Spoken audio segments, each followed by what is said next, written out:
doubly frustrating to not get anything on those final 3 drives? You know, it's ACC football. You got to find a way.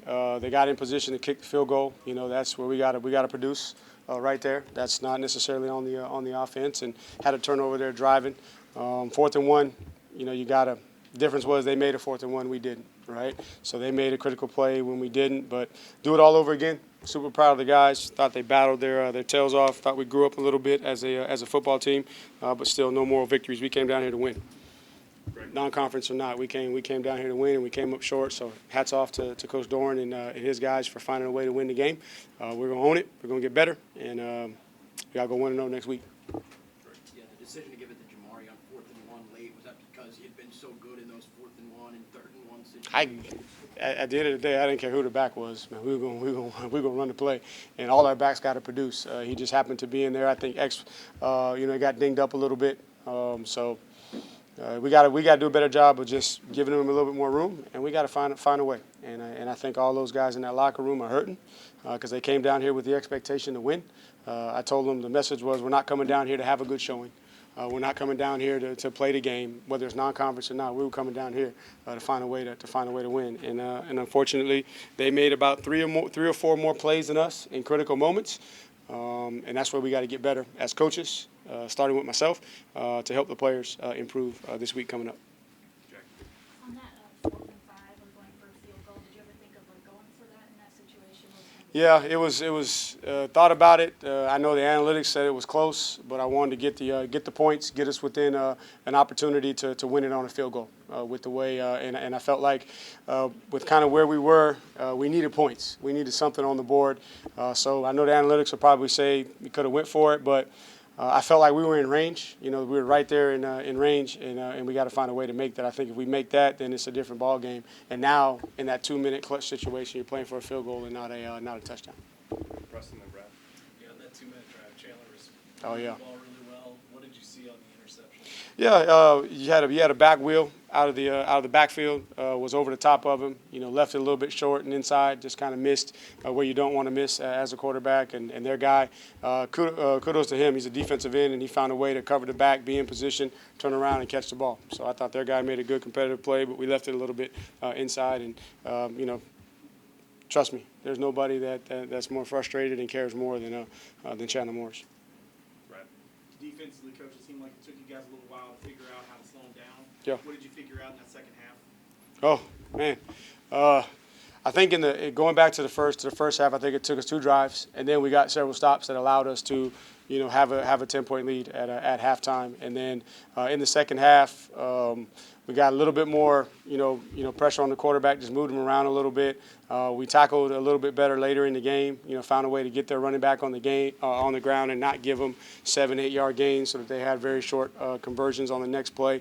And then guys just made a couple of plays there at the end to give us a shot. So proud of the football team. Man, they're hurting. They want to win. But man, we're gonna learn from it. We're gonna get better. Go back to work. It's only game 2. We got everything we want in front of us. Even though this is non-conference, one to win it, it doesn't knock off any of our goals. All of our goals are still ahead of us as a football team. Yeah. What has enabled Jamari to make the transition from FCS to FBS as well as he has? Just a good football player, you know, and I think what you're seeing in college football nowadays, there's really good football players at all levels, just because of the way recruiting is. He's played 4 years of college football prior to coming here, was a starter for several years. He's very talented to begin with. He's got a great temperament, demeanor, team-first guy, hard worker, doesn't say much at practice. He's a pleaser, wants to do it right. So all those qualities and characteristics, I believe, is what allowed him to make the transition. Him and Smothers were kind of going back and forth there in that 3rd and 4th quarter. What gave you guys trouble with Smothers and how he was able to get the ball on the outside? He's good. I mean, if you watch him, like, he's gonna have some more big games. And prior to that big run, you know, we were kind of boxing him in a little bit. But you give him space, he's gonna make you pay. And the biggest thing with him is he's got tremendous speed. He's got great contact balance. He knows how to run. He understands run schemes. I knew it was a matter of time that he was going to have a big play. Just was hoping that it wasn't a big 70-yard or 50-yard run, whatever it was, to set up a score. It seems like y'all rotated defensively a early on, and then y'all kind of pulled back a little bit on that? Was there something that y'all saw there? No, I think,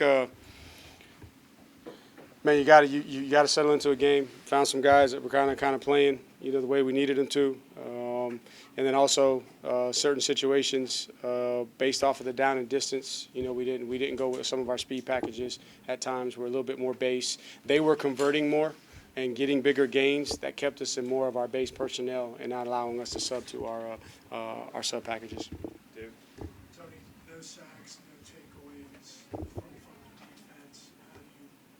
We didn't have any sacks either. We didn't give up a sack, and we made one critical play.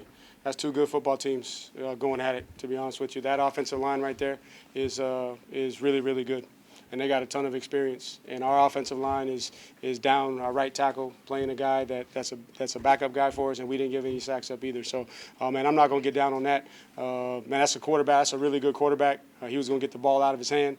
Also too late, especially in the second half, when you're allowing him to stay ahead of the chains, it's very, very hard to get sacks. When you're ahead of the chains and then you can convert 5-yard throws into 9-yard gains, 10-yard gains, man, it's hard to get pressure on him. I wish we would have found a way to knock one of those balls on the ground, but man, that was a good football game against two good football teams that were battling, that got good offensive personnel, and so man, I'm encouraged by what we have. To be honest with you, 2 games in a row where we don't have the quarterback on the ground. Versus 2 quality opponents, Coastal Carolina and NC State.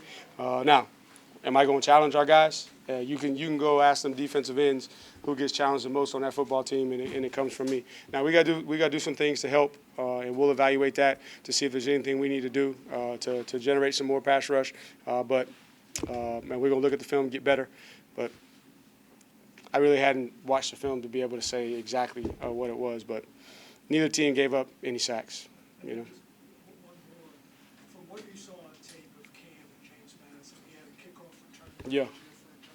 Did you anticipate him being such a factor? We did because of what we saw. So I mean, he's dynamic, very, very dynamic, and he had some big plays for us. And when we play complementary football, we have a chance to be a good football team.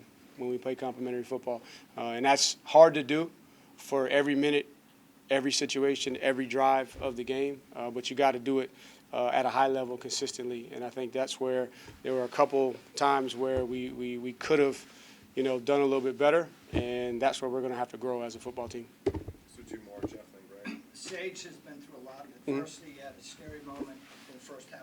What did it mean for his teammates and his coaches to see him get that Oh man, attitude? I told him God is good, right? Because he was down. I mean, he was in tears on the field.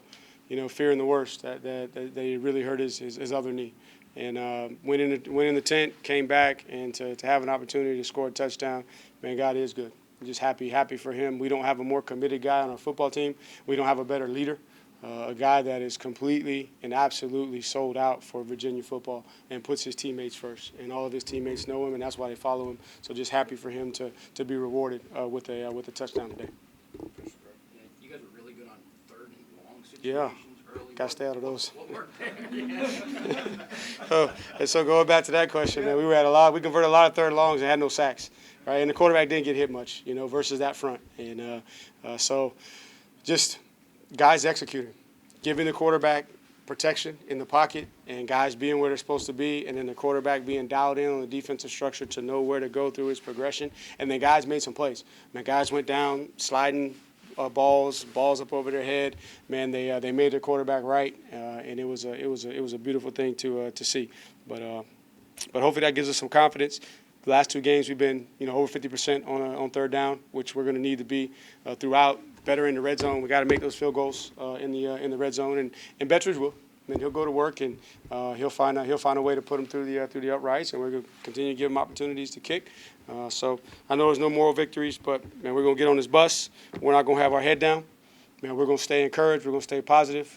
My challenge to the team is we either get bitter or we get better, or we either get defined by this game or we get developed. And I'm choosing to get better. I'm choosing to get developed, and I believe those guys in the locker room will do the same thing. All right, thanks, everybody. All right, appreciate it.